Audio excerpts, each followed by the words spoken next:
Ido here, ready to recap you with my spicy, spicy voice. Alright, so we're underground and being run through tests by some mimics so that we can get our powers back. It's my turn. The mimics want me to abandon my friends, but guess what?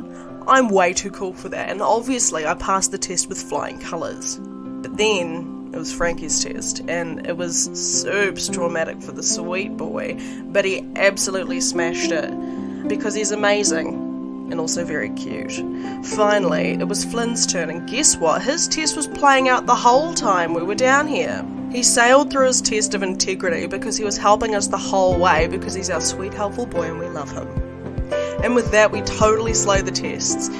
Weird though, it turns out our amulets were mimics the whole time, and I would have looked into that further, but the mother mimic started trying to eat us, so now we have to deal with that.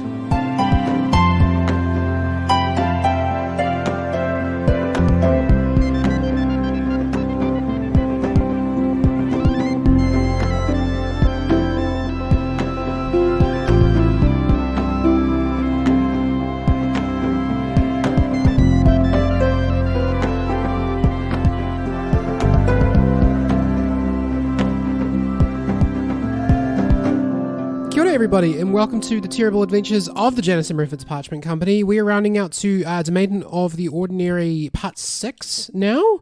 So one of our longer arcs. My name is Penny D. I'll be your DM today, and a D&D character that I've not had the chance to play yet, but I would like to in the future, is actually a multi-class character. Oh, yeah? I have never multi-classed before. I've only ever played pure class.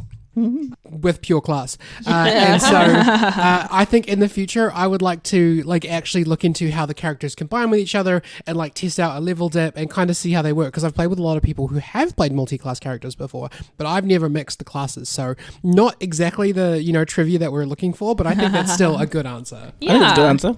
It's your answer, so it's a good answer. Yeah, absolutely. That's interesting. I now thinking back, you've never multi-classed. We've played a lot of D&D together, and I've never multi-classed. My name is Stephanie, and I play Frankie the Human Artificer. I don't usually play full casters at all. I think Frankie's the most caster I ever play, because I don't like to have to think. I like to just run in and hit things. And you've got analysis paralysis, don't you? Yes, I do. And there's too much choice. Also, I'm not very good at making decisions. So one I'd like to play, that I'm going to play in the next couple weeks when I do a one shot with my workmates, is I'm playing a necromancer. Cool. That's very cool, wizard. actually. Her name is Pixie Belle, and she's a little canary kinku, and she just likes death. That's awesome. She just likes death. Kinker. She did that to the miners. She's the canary in the coal mine. Wizards are really tough because you got to choose your spells every single adventuring day, yes. and that's quite a lot of admin to do. Yeah, and because I will get to control Skelly Boys, that's even more things to control in my turn. And I'm like, I'll go outside of my comfort zone, and now I'm so far out of my comfort zone I can't even see my comfort zone anymore. Don't be afraid to make a mistake, okay? Just pick one and go with it and learn by doing it. Yeah, it's it's just a one shot. So this is a perfect opportunity to play a thing I would never play. Hell That's yeah. true, yeah. That's awesome. Hi, I'm Nathan, and I play Flynnvar the Halfling Bard. My character is stolen, so I saw this on the internet ages ago. But the character concept of the really old grandma that goes on the venture, and people think that she's accompanying her, grandchild or something and being the support character, but actually she's the main character.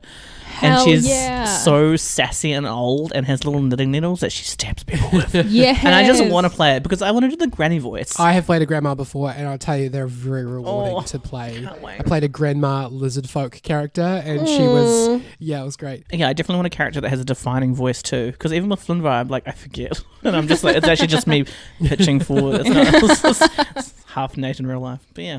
Yeah, it can be difficult to find your character voice sometimes, so having a really strong concept like old, it helps out. Yeah. Hey, it helps out. But my name's Liz, and I play Karen, and sometimes Karen has a voice, and sometimes she just sounds like me. But I have so many characters that I create, and I haven't played yet, but I feel like the one that I most want to play at the moment is a character that isn't good. So a lot of my characters have very, very noble intentions, or at least mischievous intentions. Oh, so you just want to create a bastard? I just want to create a real bad guy. And I've never played a bad guy before. So I do have this fallen Asuma concept that I didn't pick in the end because I went with a different one for my new game that we've just started. But I really would like to play just a complete bastard at some point. It's completely against type for me. I never do it. And it will be really, really tough. I don't know, that rabbit folk character you played in our one shot a little while ago, the Herringon, Yeah. was kind of a pain in the ass. Yeah, she was just a pain in the ass, but she wasn't like evil. Oh, okay. I see. Yeah. So you were not just like a bad character, but like a bad character. Like evil. someone with bad intentions, morally corrupt. Oh well, villain campaign coming up next. Yeah. So be funny. Oh my gosh, a flipside D&D one-shot where like you're the villain that's playing against the NPC heroes. Yeah, I've played a few of those before. It's pretty good. I played one where you're the C-list supervillains. You got to pick like really bad superpowers, and then your mission is to kidnap the president. Oh, that sounds so much fun. That sounds like Megamind. It kind of was based on Megamind, yeah. Except Megamind's way more competent than my characters. Oh dear God. Hi, I'm Poppy. I play Ida for the Tiefling Rogue, and I think I just want to create a character based off something or someone that already exists. So I've played a lot of games with people that are like, I'm going to make a character based on like Beyonce or some shit. And I'm like, like at the time, I'll be honest, thought it was a bit lame, but now I've played with enough people that have done that where it's actually come out quite interesting. And actually, me and my partner have been watching a lot of BoJack Horseman, and I feel like there's so many different races now. Like, I've always wanted to play a Tabaxi, so I could create like a Princess Carolyn Tabaxi. Oh, Yeah. I stand Princess Carolyn. Oh, she's yeah, amazing. She's the best. We're on the final season now, and I'm so like, glad excited. that you didn't say you wanted to play as BoJack, because I was No, going to hell pull you no. to the other room and check I'll on be you. a centaur BoJack. I'll be a complete okay? asshole. You get kicked out of the groove. Yeah, I think I'll go to rehab. Just playing a Todd would also be pretty good. Or He peanut would butter. be so okay. Oh Yeah. my God, just a sweet paladin boy. Yeah. Aww. Oh, Just a sweet pal. we should just do that at some Yeah, point. okay, let's do that. We'll just play a BoJack Horseman one shot coming up. BoJack Horseman sponsor us, thanks. Thanks. Thank you, Will Arnett and That crew. show that finished like a year or 2 years ago. 2020. That's a really good show. So good. But this isn't a BoJack Horseman appreciation podcast. It is a D&D podcast, and we are going to finish ourselves some Domain of the Ordinary arc today. Let's We've do had it. some lore drops. We've had some... Oh, I probably shouldn't click because people don't know what I'm doing. You know, I'm doing it anyway. We've had some click it. lore drops. We've had some boss fights. We've had some character moments. It has been... Oh, I've really enjoyed it. I'm just telling you guys that you've really enjoyed it. Hopefully you have. Oh, we have, yeah. Yeah, of Well, I course. have. Vigorous nodding. Nate and I were talking poorly about it while you were gone. Yeah, so it's during fine. the lunch break, there was some Yeah. real talk going There was on. some talk going And we've on. decided we're going to start a coup. Yeah, Villain arc starts now. Yeah. All right, I but guess don't so. tell Penny. Anyway, let's kill this broodmother.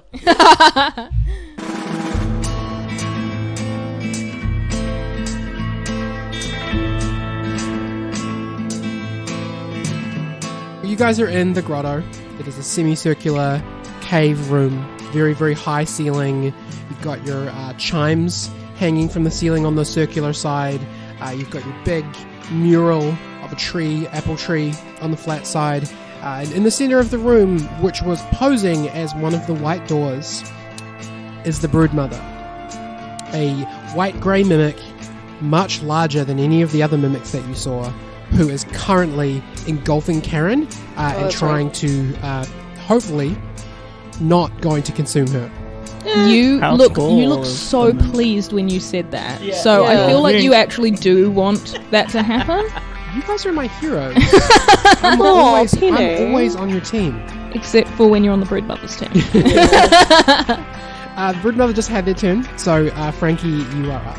Frankie is going to cast a spell. Okay. Actually, he's just going to do Firebolt again. Okay. I just had to, delay a bit so my app will load. So I'm going to roll to attack. There's an 18 hit. 18 does hit. Okay, so that's 2d10 plus 5 fire damage. Okay. Can you just roll me an Arcana check?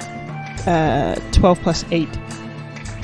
20. Okay, you don't hit Karen with this. Yay! Oh, yes. Nice. So that is 21 fire damage. Nice.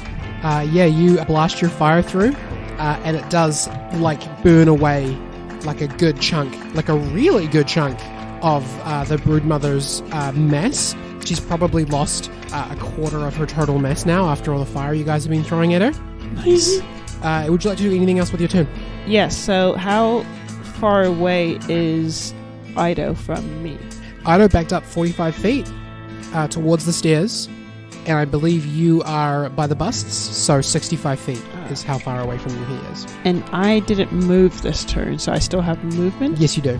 Okay, I would like to spend my movement to get to when I am at least within 30 feet of Ido. Okay, so you could move 25 feet, and you will be within 30 feet of him. Okay, so as a bonus action, I'd like to cast Sanctuary on Ido. Okay. You ward a creature within range against attack.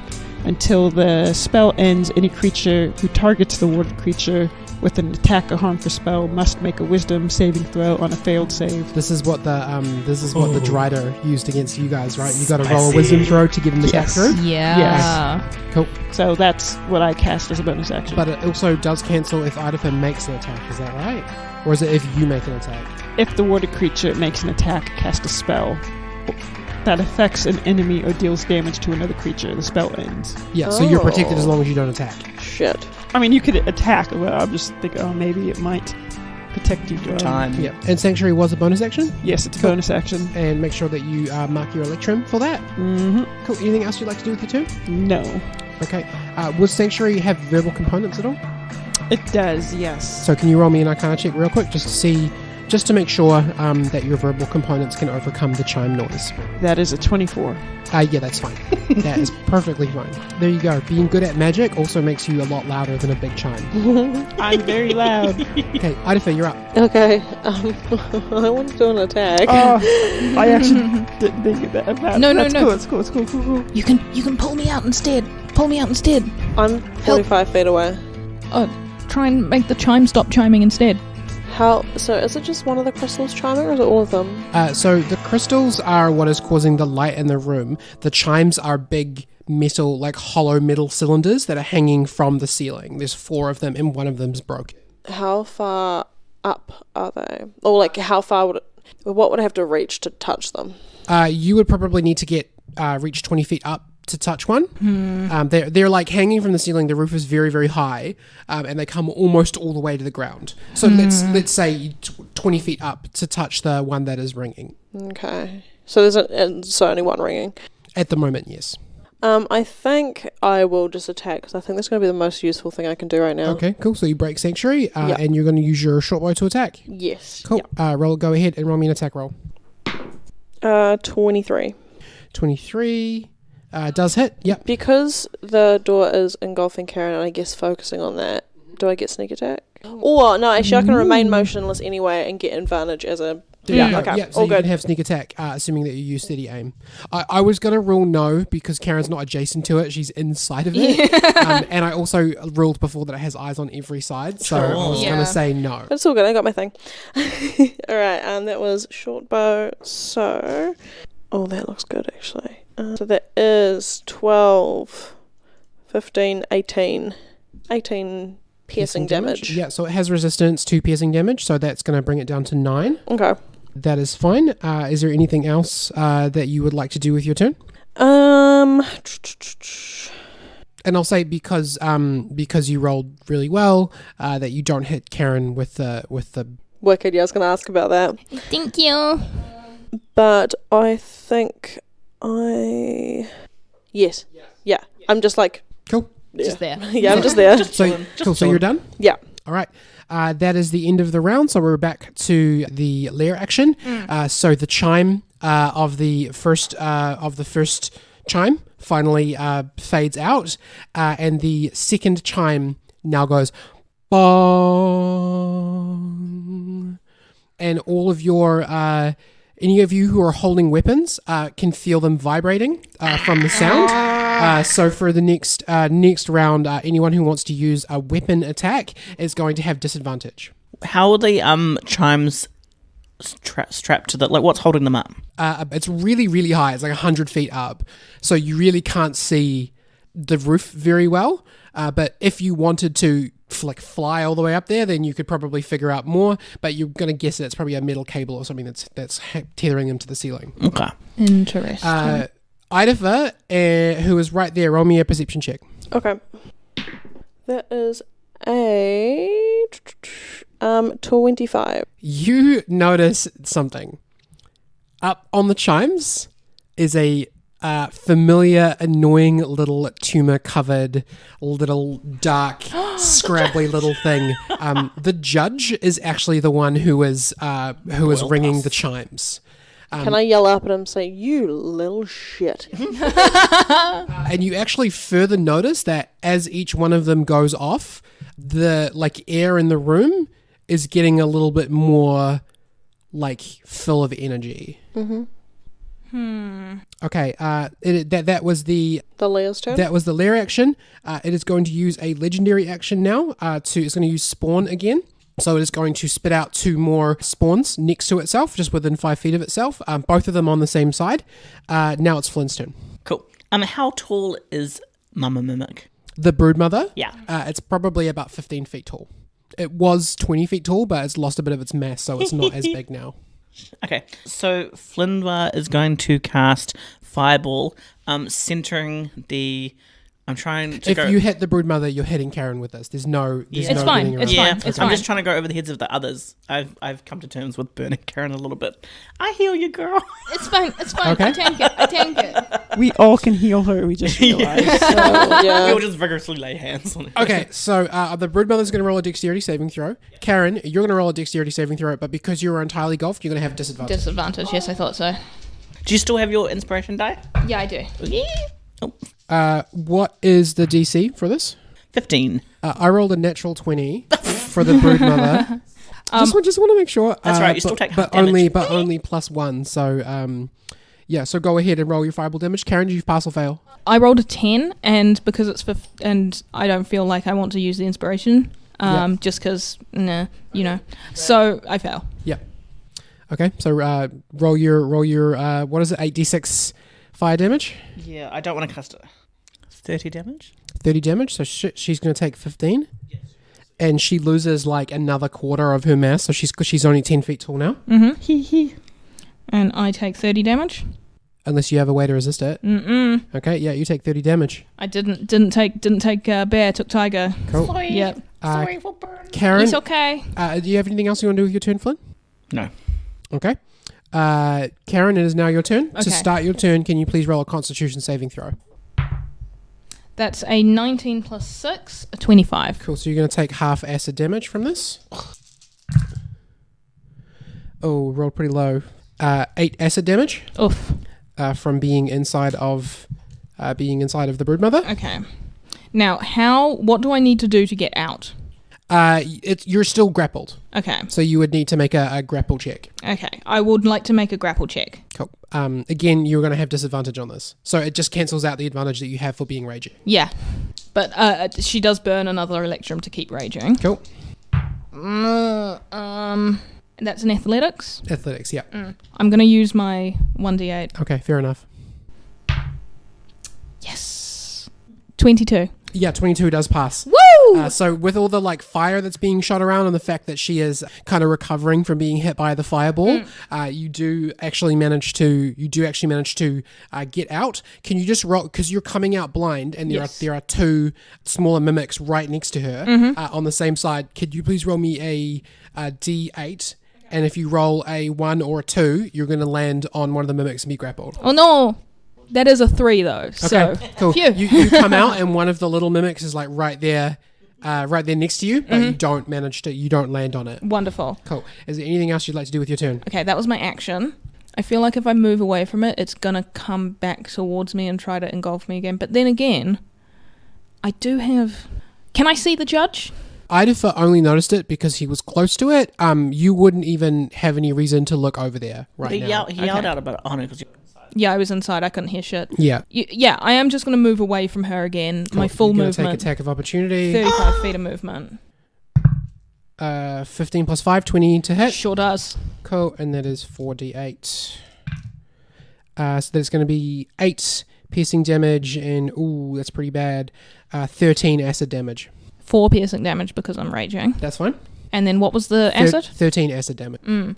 So I'm heading towards... who's got the best healing? I'm heading towards Frankie. Okay, that's fair. Frankie is, as far as I'm aware, sort of... you went from the busts toward Idafer, so you're probably around the stairs that lead down to the main floor. Okay. Yeah, and I'm moving 35 feet towards Frankie. Cool, that is fine. You would be within... If you went 20 feet, you would hit him. Okay. I'm right next to Frankie. And Frankie's like, I gotta go. I can't help you. The Broodmother is up next.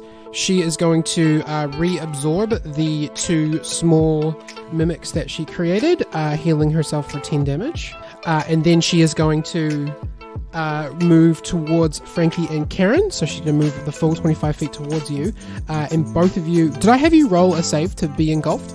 Or did I just say that you were? You just said that I was. Okay, cool. Now you and Frankie are both engulfed. Cool. Yeah. Cool. But that's the only thing it can do on its turn, though. So you are both now within it. And Frankie is next.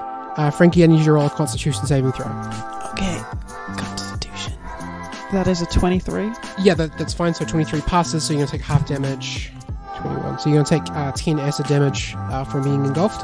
And I'm going to say, because there are 2 of you, and she is down to half of her total mass, neither of you are fully engulfed.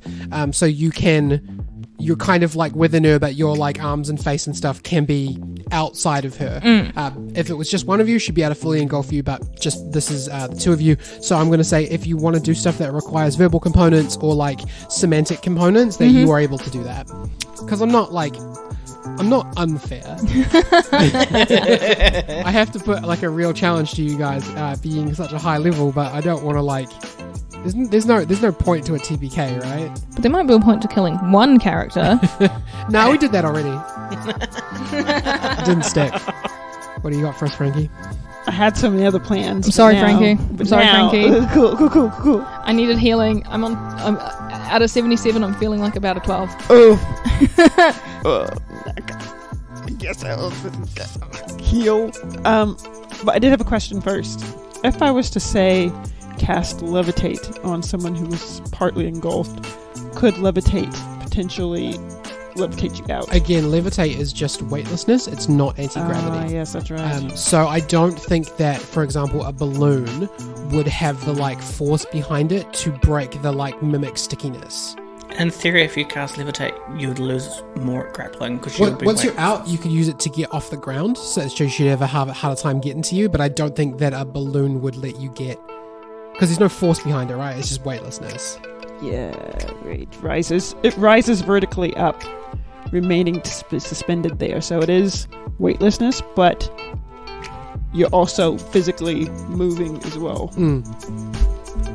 What about putting the balloon on the Broodmother instead? Instead of us putting it on the Broodmother, making her levitate away from us. That's, in my mind, still kind of doing the same thing. So we would most likely go with her, or still be, like, she'd still be attached to us. But She could still stick to the floor. Once we get out of it, she rises. She's sticky. I mean, yeah. Can she choose to be sticky, or is it You have no way of knowing that. Ask her. I find it. Like, hey, can you... Oh my god, are you sticky by choice, madam? Ew! Oh no, you said to use a thing would be an action. To what, sorry? Use an item? Yeah. Yeah, using an item. Because I was going to try and cast, like...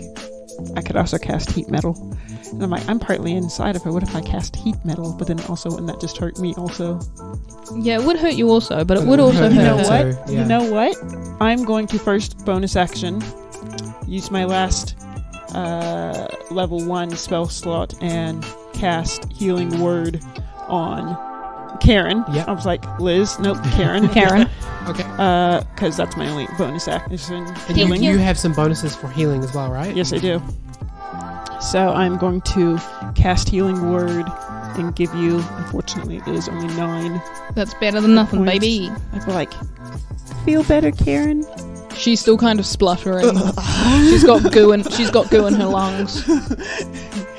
And then for my action, I would like to cast heat metal, focusing on like myself. I'm Okay. assuming I have like. What are you wearing that's metal? So you know he has his like overalls, and he's gonna have like one of those So a buckle? things. Yes. Cool. Okay, Just like that a is buckle that I'm is like, totally I'm fine. stuck in there. Okay, Because you're wearing the thing, you're going to take this damage too. that's fine. I'll take that damage. Cool. What is the save for for something for heat metal? Any creature in contact with the object takes 2d8 fire damage when you cast the spell until the spell ends. Yeah, there's no kind of save. It's if it's if- there, it takes Okay. damage. So what's the damage? Hold on a minute. If a creature is holding or wearing the object and takes damage from it, the creature must succeed on a Constitution saving throw or drop the object. Okay, never So mind. you would be the object then. Oh, Yeah. I'm the object. Okay. So the damage. Roll your fire damage. Damage and then I'll is roll my concept. 12 fire damage. You managed to sizzle up quite a bit of it with this. So I'm going to say a combination of the fact that it has to drop the object for the con save, and it's getting smaller, so it's going to have disadvantage to hold on to. Noise. 8 plus 2, 10, which I assume fails. Fails. So Yep. you are dropped out of the Broodmother. Boink. Nice work, Oof. Frankie. Yes, Frankie. You can bonus burn it. Bonus burn it. Oh, yes, I No, can. because Frankie's the one wearing the thing, and it's no Oh, yeah, longer no. inside Oh her. wait, So you can it's bonus burn yourself. it's probably in Frankie's best interest to break concentration on that as soon as possible. I would break it as soon as possible. Cool.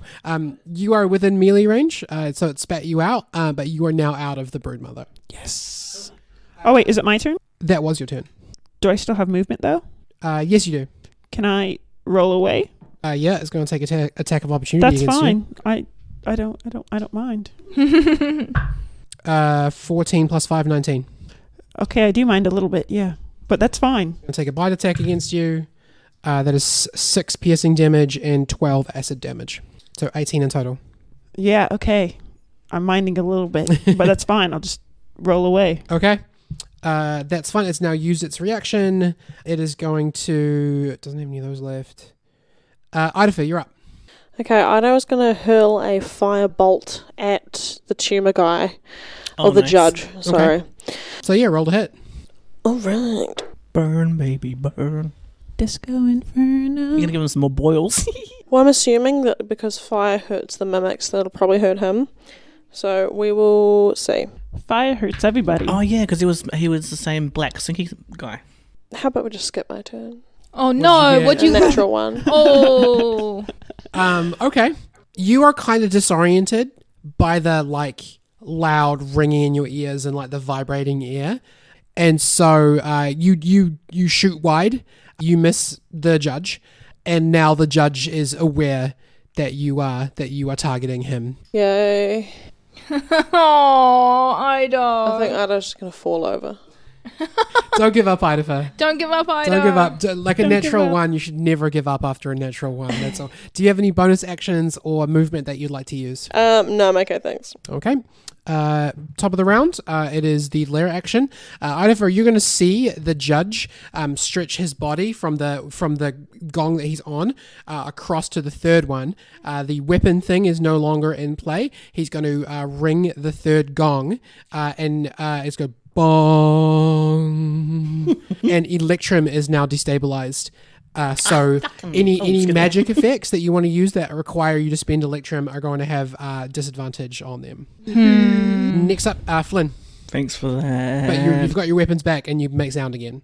Okay, so I just want to clarify. So to use Wellbe, Yes. is it a bonus? Yeah, you can command him by giving a bonus action. Cool. So I would like to tell Wellbe to pop out of my hat. Get Okay. out the back door. I want him a hat flap. I want him to go and swoop down and use Euphoria breath. Yeah, cool. Euphoria breath. What's the target? The big mimic. The Broodmother? Yeah, Okay, Broodmother. cool. So he's going to take his turn directly after yours, so we'll deal. So yeah, that's fine. That's your bonus action. What's your action? So I want to. You're still in it, Karen. Still in the mimic. So seeing Frankie burn with the red hot dropping out on your red hot item, I'm like, I like to burn other ways, and I'm too worried about hurting Karen, so I'm going to reach into the bag of holding and throw ball bearings at the back from the plinth, like down on the Broodmother. There is no reason that they wouldn't just stick into the Broodmother. Yeah. So that is fine. And there's lots. Nice. That's your action? Yeah. Cool. Anything else you want to do with your turn? I will just duck a little bit after, because obviously she's got eyes, so I was like, just duck a little bit. Are you going to use your movement to like jump back down the wall, or are you just kind of like making yourself a bit smaller? I will make myself smaller, so I'm kind of hiding behind the bus a little bit. Okay, that's fine. You have half cover if anyone wants to try and hit you with ranged attacks. Okay. That is Flynn's turn. Karen, go ahead. Oh yeah, Welby's turn. Welby. So can I read Euphoria Breath? Yes. Cool. So Welby has a movement speed of 60 feet when he's flying, so that's fine. He can definitely reach. Euphoria Breath. The little dragon exhales a puff of euphoria gas at one creature within 5 feet of it. The target must succeed on a DC 11 Wisdom saving throw, or for 1 minute that target can't take reactions and must roll a D6 at the start of its turn to determine its behavior. So it's like a confusion breath. Okay. Yeah, and in my mind, it smells a little bit garlicky. Okay, so Welby pops out of your hat, like looks around the room, and he flies over at the Broodmother. Ooh. Fail. I got 6 from my wisdom saving throw, so I fail. So Broodmother fails. Nice. And so now I don't get reactions, and I got to roll a d6 to determine what my move is, right? Yep. So the Euphoria Breath kind of looks a little bit like a galaxy cloud. It's like sparkly and like purple and black and stuff. That's kind of cute. And so I'm going to roll a d6. I got a 1. So 1 to 4, the target takes no action or bonus actions and uses all of its movement to move in a random direction. Okay. That's fine. I'm going to add to that it can't try and digest Karen while it's confused. Yay. So Karen, it's now your turn. You don't have to roll your Constitution saving throw. Yay. Can Welby bonus action to go invisible? Welby doesn't get a bonus action. He only gets one thing. Yeah, it does. It says, as a bonus action, the dragon can magically turn invisible. Oh, cool. Then yeah, absolutely. You can turn Sorry. invisible. No, Welby can't. Sorry, I was like, you wrote this, but it's all right. You write a lot of things. Sorry. Yeah, no, it's cool. If you had just said on his stat block it says you could do this, then that's sorry. fine. But like usually invisibility is an action, so I forgot that I put that on there. It's just an innate. Shit, they can see me. He's shy out of the hat. Aww. Cool. Karen, it's your turn. You automatically pass your digestion saving throw Yay. because it's confused. Yay. Can I try to get out You again? sure can. Yay. And you can have advantage because it's because of the Euphoria Breath. Yay. I used it. That's a 19. That's a 19 plus 8, so that's a 27. More than enough. You wrench yourself out and you roll out, and the Broodmother is about a quarter of its original size. Nice. Right now. Okay, that was my full action. I don't really have anything I can do for a bonus action. But I am just going to stay next to it because I can't really take another hit. Okay. So I'll just burn another Electrum to keep raging. You have not dealt, or you mean you can use rage again as a bonus action? Yeah. But I'm pretty sure it would have lapsed because you didn't deal or take damage. Yeah, exactly. Okay, so yeah, I will use my bonus action and another Electrum to rage again. Cool, that is fine. That's Karen's turn. It's now the Broodmother's turn. She does not get to take any actions, and I've got this cool directional dice. So I'm going to, so south is towards the stairs. North is directly towards the center of the mural. Southeast. So it's going to move its full movement southeast. I would like to take my reaction to use an opportunity attack. Go ahead. 17 plus 8. That hits. 26. Fantastic. 1d12 plus 7. 9 plus 7, 16. Cool. She's got resistance to slashing damage, so that brings... Ooh, she's looking pretty bad. So that's done. So she's going to move her full movement. She does not, because I have Sentinel. I stop creatures hit with opportunity attacks. That is awesome. When did you get Sentinel again? It was my most recent feat. Oh, okay. I was going to say, I've not seen you use that. Yeah, it's pretty new. Much. It's pretty new. Okay. So she's going to attempt to move sort of like towards where Idafer is, but does not manage to go anywhere because you sink your axe into her. Oh, yeah. She gets no reactions, nothing else that she can do. Frankie, you're up. Where I'm standing, can I see the judge? You were able to hear when Idafer shouted at him, and you were probably close enough to see Idafer shooting at something that wasn't your main target, so roll a perception check. That's a 10. Yeah, you can see the judge. Yes, okay. What I'd like to do then, am I within 90 feet? Of the judge? Yes. Yes. what I would like to do is cast Catapult at the judge. Cool. So can you just quickly pass an Arcana check for me to make sure that you can cast that spell? That's an 11. The vibrations of the room mean that your Electrum has a bit more resistance to being consumed, so that's your action. Does that mean it burnt a spell slot though? Didn't burn a spell slot, but you used your action. Okay. Okay. Any bonus actions or anything else you want to do? No. Okay. Idafer, you're up. Ido's going to pick himself up off the ground Okay. and dust off his little knees. Threw himself down and had a little tantrum. And he's going to puff up his chest and try a firebolt again at the judge. Cool. Roll me an attack roll. Oh my god, it's 9 in total. Oh. That's a miss, but no major negative consequences this time. Okay. I'm sorry. I know. Okay. Do you have any other bonus actions or anything else you'd like to do with your turn? No, I really don't. Okay. You just really wanted to fuck up that judge.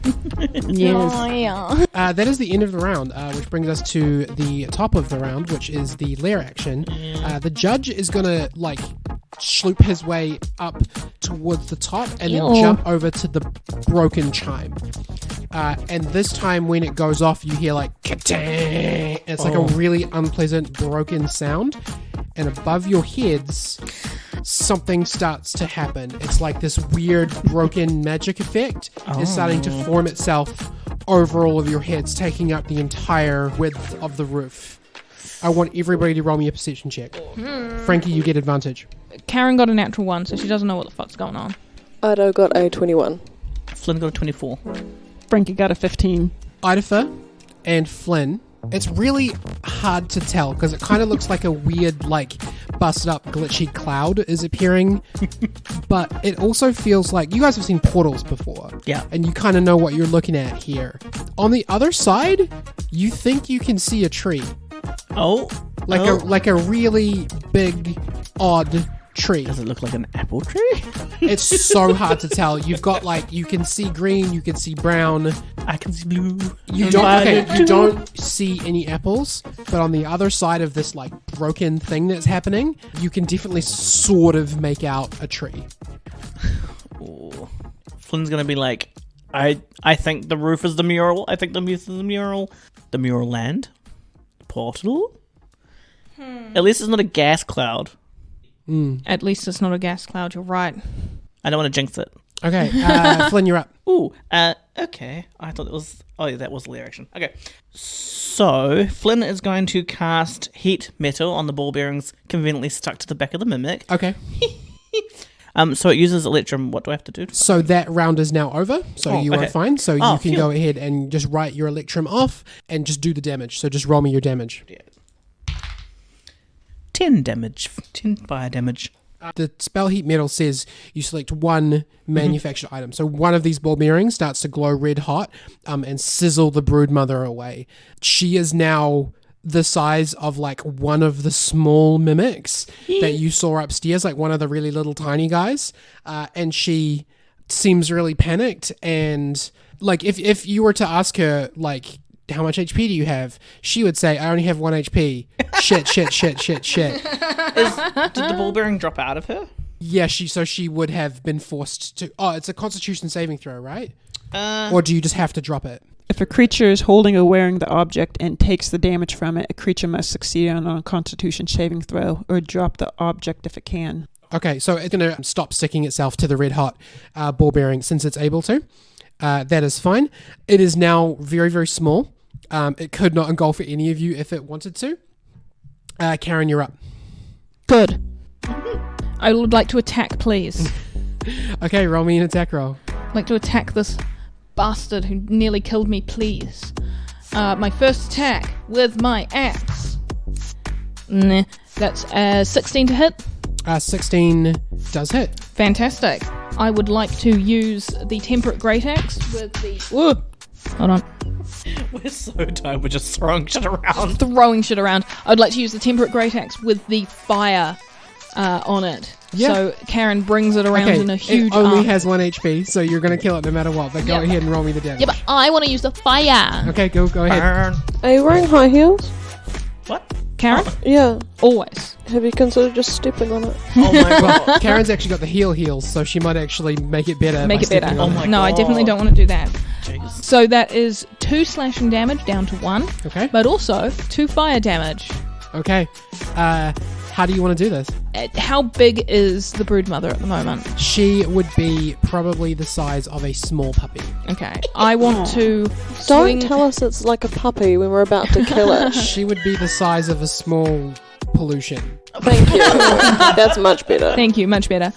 I would like to cleave her clean in two and burn both edges all the way down, cauterizing them so they can't form back together. Nice. Okay. Nice. Yeah. Absolutely. Yeah. You chop her in half, and because you added the fire to your axe, both of the halves sizzle up and shrivel down to nothing. Yes. 2 little halves of her just shrinking, and then she's gone. Yes. The Broodmother is down. There is this weird, sizzling magic cloud above your head. Oh, so the cloud's still there? Yep, and there's something coming through it. Oh god. Like, it's so hard to tell, right? Because you're, like, imagine trying to look at a phone with, like, the screen broken in an infinite amount of places. Like, it is so hard to see past what you're seeing, but there's, like, something squidgy No. coming through it. No. If we ring one of the other chimes, will it then go back to the other effect? Just doesn't matter. Do something. Don't want anything squidgy coming through a hole. Me? Stay in your hole.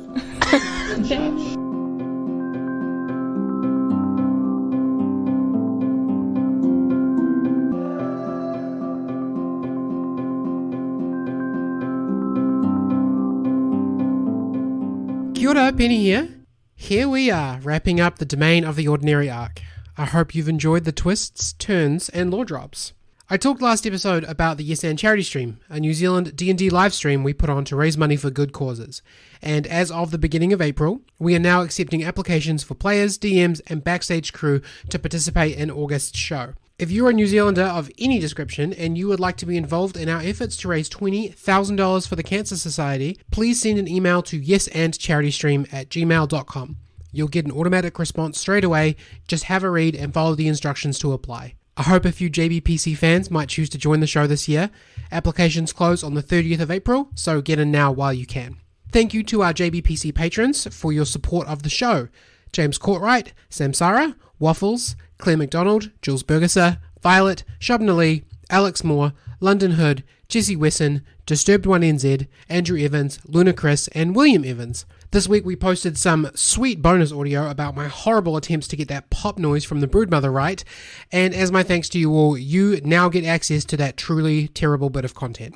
If you would like to become a supporter of the terrible adventures of the Janice and Breford's Parchment Company, go check out patreon.com/JBPC podcast.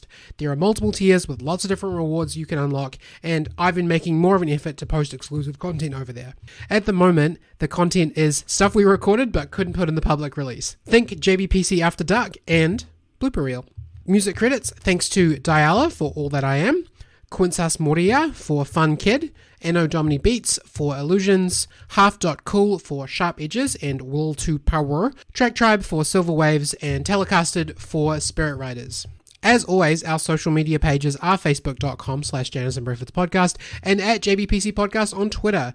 I'd also like to mention that the Yes and Charity Stream has social media pages on almost every platform. So whether you are Facebook, TikTok, Twitter, you can find the Yes and Charity Stream as well. And also keep an eye on the Kiwi RPG hashtag for all sorts of things that Kiwi creators like us are doing with their projects.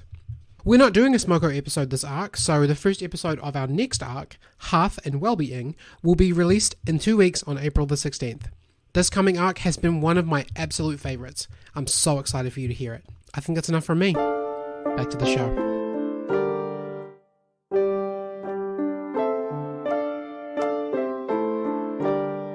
The judge, who was on the broken chime, is making his way down the wall. Oh.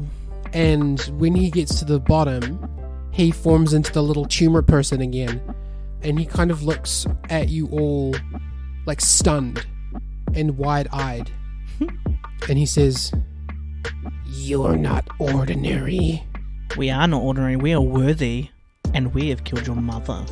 Why did you think we were ordinary? What about this ragtag group of people made you think that we were ordinary? There's a ragtag group of employees.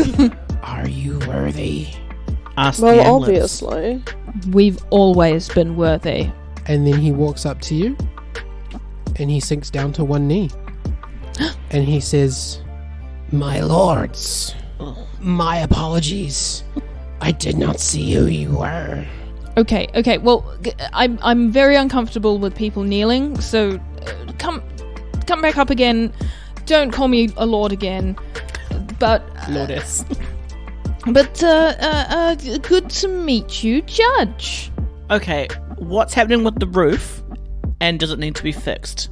And I like put my hands on my hips and lean down, like look down and I'm like, excuse you. He looks up towards the ceiling, and the cloud is already like flashing, like blinking in and out, and then only one small black gloop falls from the ceiling just to the floor, and it turns itself just into a little blob with a squiggly mouth and two weird little eyes. And he says, "Only one. Go up and join the rest." And the new little mimic that fell from the ceiling is like, and it just like scoots itself away and up the stairs. That's a little That cute. is so adorable. And the weird like fizzly cloud on the ceiling spins out, and the judge says, "It does not work. It does not work anymore. You four are the last." Oh gosh. What is the tree? Tell us about the tree. Oh gosh. Anyway, Tell about us that the lore. tree. Oh, we're the last? Okay, whatever. We don't give a shit about that. I need information what about from the tiny puzzle. We need information. On that tree. He looks over at the painting and he says, "The tree of life spawns the seeds." The seeds of magic? And Amulets? he just points to your amulet. Chest? Oh no, amulet. Oh, titties? But the cycle is broken. Oh. You broke the cycle? Not me. You rang the bell, you broke the cycle. Who You broke did the it. You did it. cycle? A woman, pale, winged, Oh my god. smart. The assassin? No. Uzziah. Oh. I keep forgetting Uzziah's a girl. Same, to be honest. Roll me an insight check. 20. 22 for Karen. Not natural 20 for Frankie. Karen, you suggested Uzziah. Frankie, you know that like you wouldn't really describe Uzziah as pale. Like, No. she's probably more tan than Yeah, anything. very tan, yeah. But there is another set of women that you know who you would describe as pale, which is the Holy Servants. Yeah. Oh, Who are pale women who you know that they can have wings if they want Yeah. to. You've seen the assassin's wings, you've seen the armor's wings, you've seen the admiral's wings. oh. But also, she said that they were smart, and you don't know if you would really describe any of them as really, really smart. Like, they all have their talents, but Is there another one? I mean, the I was going to say, we haven't met them all yet, have we? Yeah, we've got one that we haven't met, right? you don't know who that is. but when Flynn talked to the administrator, she said that there were 6, and you have met 5. Yes. What's a smart name that starts with an A? The academic? The academic. Academic. Do you think she's And he's like, fuck's sakes. Let me write that down. No. Let me rewrite something. How long ago did this pale woman break the chime? Good question. Time is odd. You say some silly stuff like, time's not relevant. Like, give us answers or we will kill. We haven't got time. Long time. He doesn't have a calendar. He's knows just when a burning- little. He's just a little fucked up goopy boy who lives in a little cave, and his mum just died. How many boils ago? Ew. Long time. What will happen now that the cycle's broken? Does that mean that just new amulet people won't come along after us, or does it mean something worse for the world? Everything dies. Oh, well, we can't have Did that, everything die can we? before? No. Okay. Is the tree of life gonna die? He looks scared, but he nods kind of slightly. And this is different after the A lady did something? This is a new thing, not just it was gonna die anyway? He looks around and he just points up to the ceiling and he says, "Magic is broken, so everything is broken." Oh, man. And he just points to the painting, and you all turn and look at the painting, and when you turn and look back at him, he's melting and sinking into the ground. No, wait, how do we fix it? Come back! You boily pus bag, come back! He's gone. This is too much. Flynn's gonna be he's gonna start picking up his little ball bearings to not think about them. Yeah, Karen just kind of sits down on the ground because she's still really hurt. Oh, yeah. So is Frankie, yes. You could ask one of the boys to put your heels on. I could ask one of the boys. I will! Yeah? Wait, what are heels? Does it use a spell slot? I have Cure Wounds as a first level. They're a pair of high heels that if you stand on someone during your movement action, you can heal them. Let's just Let's Let's just talk chill about a something little bit. Oh, yeah. Let's just get our breather, because I also don't have any spell slots left. I have one slots. So I will heal both Karen and Frankie. Frankie need heal? Oh, I mean, technically I do have a couple second level, but so don't worry about me. Oh, okay. Kidding? Yeah, Karen needs healing. Well, as far as you can tell, there are no more threats here. Oh, so we could just rest. You could take a short rest here if you wanted to. There's not really anywhere that you could long rest here, but the festival's right upstairs, and I'm sure you could find a tent there if you really I can want to. sing Song of Rest. That's true. Oh, yeah, you could sing your Song of Rest. That's new, isn't it? It was new last time. It's just never music. did It was it. like Song of Rest. When do we rest? And so as you guys kind of take a seat, sit together, pull out some food, have a snack, and just looking up at this big enormous painting, your amulets vibe with you. Oh my god. And you feel a really pleasant hum, Aww. and you have all leveled up. Oh. Yes. Wait, do we automatically heal from there anyway? No, you don't automatically okay. heal when you level up, but I'm going to say everyone is going to jump up 2 levels now. So we're going from level 8 to level 10. And I'm wondering if, just as part of the episode, we could kind of walk through our level ups and roll our HP and stuff. But would anyone like to go first and talk about what they get at 9th level and then 10th level? Yeah, my ones are both pretty simple as a barbarian, because I'm just going straight barbarian. I'm not doing any multi-classing. Yeah, fair enough. For level 9, I get a rage damage bonus increase, which is +3 now. It used to be +2, which is nice. And I also gain an additional weapon dice of damage when I do a critical hit with melee. So if I roll a natural 20 when I do a hit, I get an extra damage dice. An extra D12 with your axe. Yeah. Yeah, that's pretty good. And then for 10th level, I've got a new ritual cast, which is Commune with Nature. Oh, sweet. Yeah, but that's pretty much it. And what is Commune with Nature? Commune with Nature, here we go. Oh, it's a 5th level spell. You briefly become one with nature and gain knowledge of the surrounding territory. In the outdoors, the spell gives you knowledge of the land within 3 miles of you. In caves and other natural underground settings, the radius is limited to 300 feet. The spell doesn't function when nature has been replaced by construction, such as in dungeons and towns.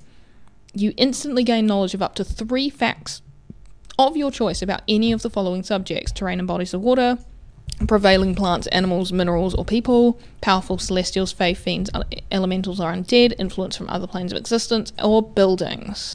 Okay, so you guys are about to climb a mountain, so that's probably going to come in handy, which is quite cool. Nice. Yay! So you get brutal critical and you Yes. get the ability to commune with nature. Yes. Okay, those are both quite cool. Anything else that you get with your level ups? What'd you get for your HP increase? I rolled pretty well actually. Now I'm over 100 HP finally. Ooh, there we go. Yay! Cool, who would like to go next? I'll go next. Okay. So at level 9, Frankie gets restorative reagents. So I can incorporate some reagents into my works. So whenever a creature drinks an experimental elixir I created, the creature gains temporary hit points equal to 2d6 plus my intelligence modifier, which is 5.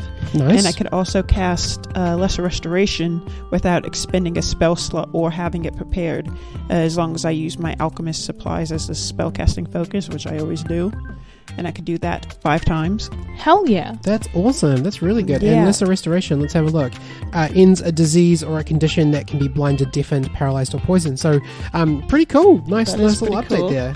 And for level 10, I get a magic item inept. It says adept. adept? Inept would be the opposite. Yes, I just realized, I'm like, as soon as I said that, I'm like, I get magic item adept. Adept, is that the word Yeah. you said? Okay. When I reach level 10, I achieve a profound understanding of how to use and make magic items. I can attune to up to 4 magic items at once, and if I craft a magic item with a rarity of common or uncommon, it takes a quarter of the normal time and costs half as much gold as usual. Okay. I love describing. I love the idea of describing Frankie as profound. 'Cause he's a bit of a silly boy. He's a silly boy. He's a I'm great really little good at tinkerer. things. Chips on a scarf. Very nice, Frankie. And did you roll to update your HP? Yes, so I now have hit points of 93 hit points. So I overtook you finally. Did you roll twice because you went up 2 levels? no. Okay. Wait a minute. No, I did because D&D Beyond did it. Okay. Okay. Because it's only a D8. I'm like, no, I couldn't have gone from 75 to 93 in one roll. Okay. Cool. That's me. Nate, do you need any help with your level up? Yes, I do need some help. So as a 10th level bard, I get my bardic inspiration dice goes to a D10, which is Nice. Yes. Yeah, nice. I get expertise, which I have to check what that means, and magical secrets. Expertise is double proficiency for certain things. So How does that change the numbers? So like if I at 10th level, choose 2 skills that you're proficient in. Your proficiency bonus is doubled for any ability check you make that uses either of the chosen proficiencies. And at level 10, your proficiency bonus should be +4. So pick 2 things and they'll give you +8 just for your proficiency bonus. Nice. So if I, for example, have Arcana 5, I change that to 5 to add 8 to that. Sorry, I also forgot to add that I get another spell slot level finally. Oh, nice. Oh, sweet. Are you up to 3rd level now? Yes, Cool. What are you taking with that? I don't know yet. Okay, cool. We'll figure that out later. So all I would do, honey, is on your spell sheet, put a little E next to the things you want to... You should now have 3 skills that you are an expert in. So just make sure you put a little E next to them, and so make sure that you know for those ones you get an extra +4 to the roll. So what 3 skills are you taking? Definitely performance. I think acrobatics Nice. and Because you should have had 1 skill that you've had expertise in since 3rd level. So yeah, I think that's performance. we can go back and listen to like the 2nd arc or whatever it is. But so you've just been basically whatever skill you picked the first time around, you've just been handicapping yourself on those rolls up until now because you haven't marked your expertise. Oops. No, I think I added it into the base number. So performance and persuasion at the moment they're at. I've got a 9 in the county slot. Oh, okay, yeah. So So I that would have makes added sense. up Nice. instead of Because adding you as I have +8 for your proficiency bonus and +4 for your charisma bonus, then you would now have +12 with any charisma skills. And dex would be... What's your dex bonus usually? 4. So you have 18 for dex as well? So yeah, you got 3 skills that you got +12 in. Nice. Nice. So that is what you get at 10th. Well, that's expertise. And let's just have a little look. You've also got Song of Rest. At 9th level, your Song of Rest goes to a D8. Your Bardic Inspiration goes to a D10, and you get Magical Secrets, which is one of the better things that a Bard can do. Is you can pick 2 spells from any class and add them to your spells known. So you can pick some cleric spells, or you can pick some wizard spells, or whatever it is that you want to do. So I want to pick some warlock spells. So I want Eldritch Blast. You cannot pick cantrips; have to be spells. Wait. Eldritch Blasters. Oh no, that was for my Oh shoot! So Yeah, you don't get a feat at either of these 2 levels that you're working with. Oh. So I didn't look at the thing. If you were going to get a feat, you could have picked it, but you don't get a feat yet. Well, then I have to pick some different. So I get any. So magic secrets is what? Any 2 spells from any class list, you can pick them later and come back to me and let me know once you've selected them. If you would like, I can give you some recommendations. You also, at 9th and 10th level, now have 2 5th level spell slots, which which is a big get. 5th level spells are pretty powerful, so you should have a pretty good time picking some ones that you really like. Oh yeah. And so this is your opportunity to like really customize your spell list. Yeah. I think that's it for a bard at 9th and 10th. And also you now know 4 cantrips, so you can choose an extra cantrip and add it to your cantrips known as well. Idafer, are we taking a level in Druid or a level in Rogue? I'm taking both of my levels in Rogue. I think I'm going to cut off Druid now. I've got what I need to get. I just wanted to be able to turn into a cat. So you're going. So you're now Druid 2 and Rogue 8? Yes, that is correct. Nice. So what do you get from those two? Alright, so I get Evasion as a rogue. Basically, let me just read it. Beginning at 7th level, you can nimbly dodge out of the way of certain area effects, such as a dragon's fiery breath or an ice storm spell. When you're subjected to an effect that allows you to make a dexterity saving throw to take only half damage, you instead take no damage if you succeed in the saving throw and only half damage by default. That is a pretty killer effect. It's pretty fantastic. Very good. Such a lot of the good. best spells are dex saves. Yeah. So good. So I've got that, and then I decided instead of doing an ability score improvement, I took the Piercer feat. So I can re-roll a piercing damage die once per turn. Oh, nice. Yeah, it's quite convenient since I just use piercing most of the time.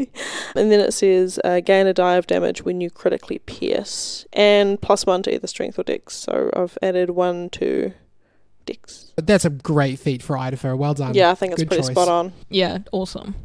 Nice. Sweet. And if you're transforming into a snake or something that also uses piercing damage, you can go ahead and apply that as well. Yeah. Sweet, I love that. So that is everybody up to level 10. Did you, Nate and Idafer, did you guys both roll your HP? Yep. Oh no. I got 2 for my first level up and I got 6 for my second. Nice. So, it's okay.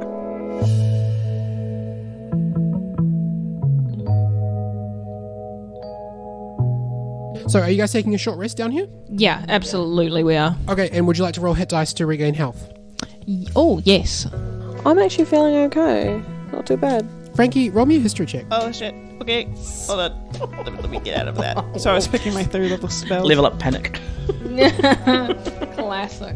Not natural 20.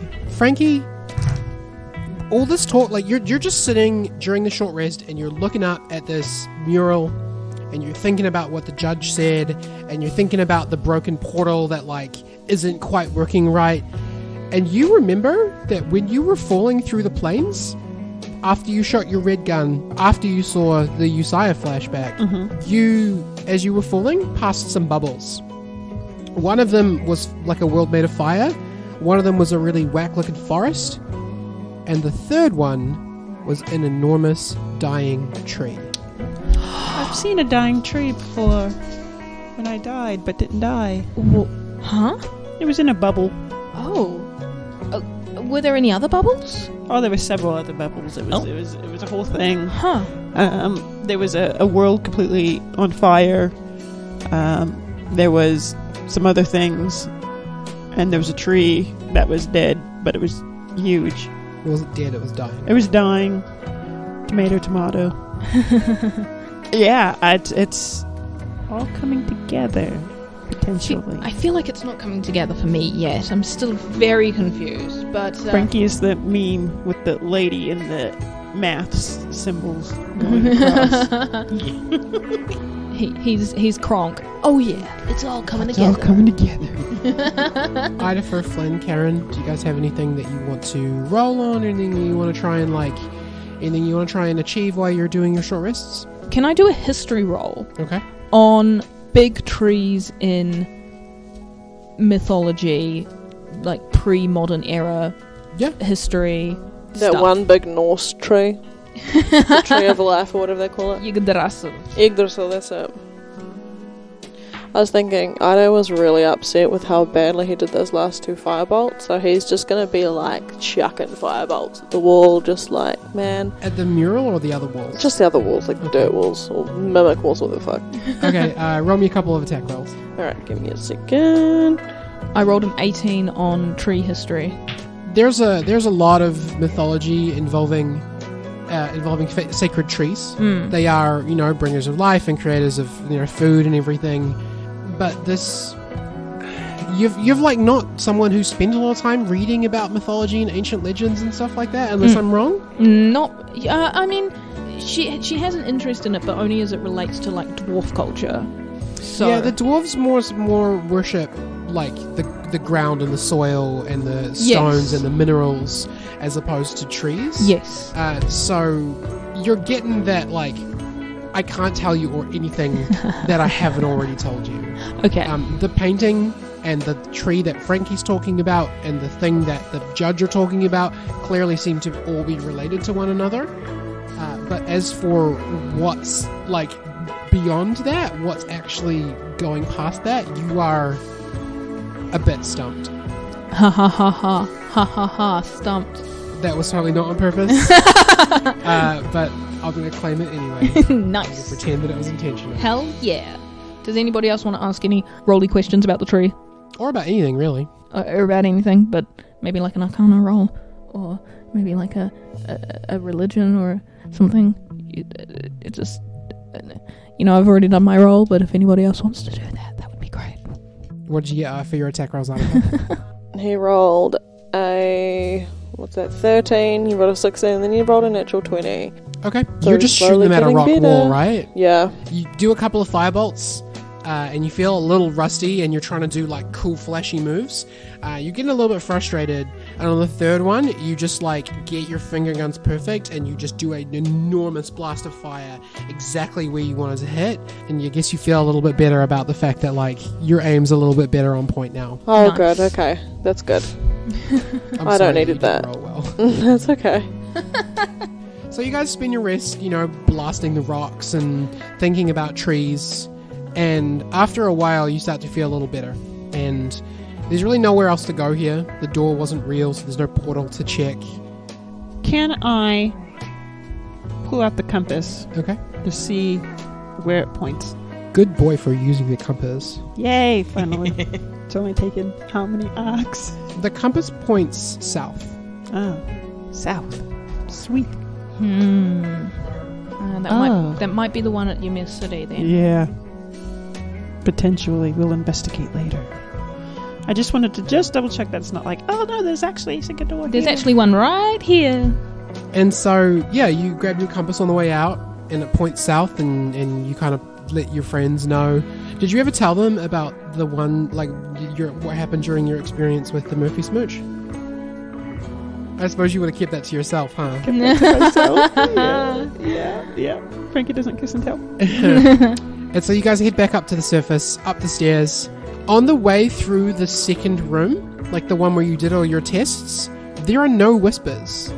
But what you do hear is, like, as you pass through that room, you don't see a single mimic. Like, there's no swirling blackness, there's no nothing. But as you pass through the room, you do hear some, like, hushed, but, like, whispered, murmured gurgling as you pass through the room. And it's not something that you can, like, really lock onto. It's just sort of something that you feel like as you pass through here, you're being watched a little bit. But the response is not hissing, it's not whispering. It's just a noise of, you know, a noise of happiness. And you go up again through the original stairs, and you come up to the surface, up to, you know, you start to feel warm as the fire from the burning effigy is close by. And you come up to the surface, and you get, you know, crest the top of the stairs, and the entire crowd of Titan Slumber is standing there waiting. What the And as you all come up, like 1,000 people start, like, shouting and screaming, and, like, Bordeaux's there, like, being like, oh, that's I know him, he's gonna work with me. And I know I. people start swarming you and offering you, like, sponsorship deals, and, like, people come up and, like, they're trying to give you stuff, and they're trying to, like, you know, share in a little piece of your victory through, you know, autographs and asking you questions. And it takes a little while. It takes like 20-30 minutes just to get, like, through this crowd, because everybody wants a piece of who you guys are. There's, like, a guy who runs a tent place where you can just chill and rest, and he comes and he offers you, like, oh, hey, by the way, like, if I get, like, a painting made of you guys and put it in my foyer, you can have a free room for the night, and I'll give you guys dinner and stuff as well, but you gotta, like, sign it and everything. And through the crowd, you see someone staring at you, but not with the same elation and Oh. joy as everybody else. You only see them for a moment and not very clearly, but what looks like a dinosaur person in like heavy black plate armor is just watching you. He doesn't make any move to come close to you. He's standing like 10, 15 people back, so you just see him in moments through the crowd. And then it's so tough, right? You've got like hundreds of people trying to get your attention. And so you only see him for just a moment. But then when you maybe you want to seek this person out, you can't find them anymore. They seem to be gone. A little while later, an hour later, you guys have stood and posed for like the early version of a painting for a little while. And you lay down in your big shared luxury tent that you've got, and there's like grapes and sliced fruits and like dried meats and stuff that you can all hang out and chill yourselves with. As you lay yourselves down to sleep, the last thought that hits your minds before you lose consciousness for the night is the image of that tree and what it might mean for your futures.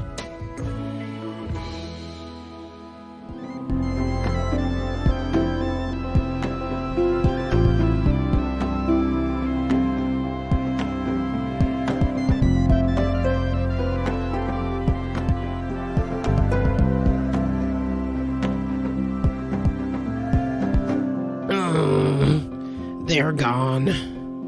A shame. Soon it will be too late. There is so much to repair.